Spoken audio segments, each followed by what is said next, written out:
นโซเชียลแชร์คลิปเผยการผลิตน้ำมันดิบในประเทศไทยทำง่ายเหมือนเปิดก๊อกขุดน้ำบาดาล 17 มกราคม 2557 ที่บ่อบูรพา A น้ำมันดิบจากลานกระบือเป็นแหล่งที่อยู่ในเขตจังหวัดสุโขทัย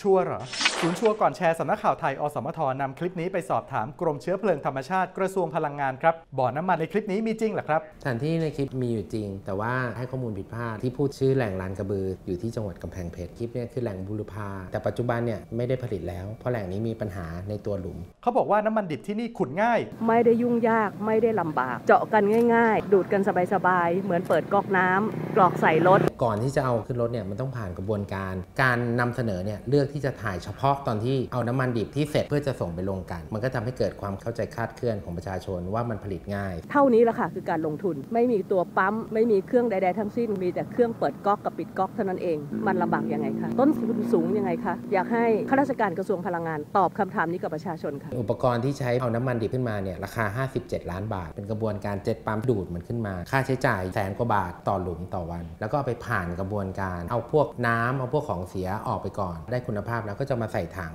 แล้วก็จะมีรถมารอรับอย่างที่เห็นในคลิปมาถึงคำถามสำคัญคนไทยทุกคนมีน้ำมันของตัวเองแบบนี้แต่ใช้ราคานำเข้าตลอดมาจะยอมกันต่อไปอีกนานเท่าไหร่คะทั้งบนบกและในทะเลเนี่ยน้ำมันดิบผลิตรวมกันแล้วเนี่ย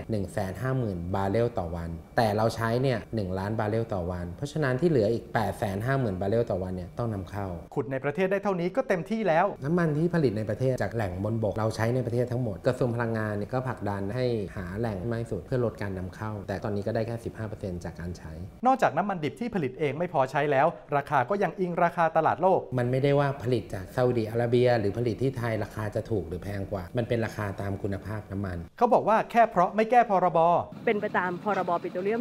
2514ค่ะไม่เกี่ยวกับพรบปิโตรเลียมที่ควบคุมการผลิตน้ำมันในประเทศซึ่งพรบปิโตรเลียมเนี่ยก็จะเก็บค่าภาคหลวงบริษัทที่ผลิตถ้าเขามีกำไรเราก็จะเก็บภาษีเงินได้ปิโตรเลียม 50% เข้ากระทรวงการคลังเพื่อใช้ในการพัฒนาประเทศในความเป็นจริงแล้วกลไกราคาน้ำมันหน้าปั๊มนั้นไม่ได้ถูกกำหนดโดยราคาน้ำมันดิบเท่านั้นครับราคาเนื้อน้ำมันที่เป็นต้นทุน 85% นำเข้า 15% ผลิตได้ในประเทศต้นทุนในการกลั่นน้ำมันแล้วมันก็จะมีภาษีสัมปทานมิตรภาษีเทศบาลกองทุนน้ำมันเชื้อเพลิงกองทุนส่งเสริมการอนุรักษ์พลังงานแล้วก็ภาษีมูลค่าเพิ่มอีก1 รอบแล้วก็มีค่าการตลาดแต่ละปั๊มนั่นแหละครับก็เลยมาเป็นราคาน้ำมันที่เราเติมกันราคาน้ำมันหน้าปั๊มเนี่ยไม่ได้มีความเกี่ยวข้องกับการผลิตน้ำมันดิบในประเทศมันเป็นคนละโครงสร้างคนละกฎหมายกันแต่สรุปแล้วเรื่องนี้เป็นอย่างไรครับคลิปนี้ไม่จริงครับไม่ควรแชร์ต่อ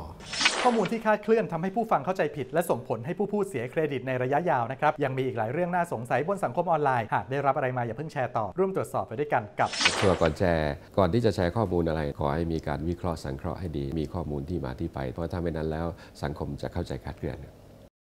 สนับสนุนโดยกองทุนพัฒนาสื่อปลอดภัยและสร้างสรรค์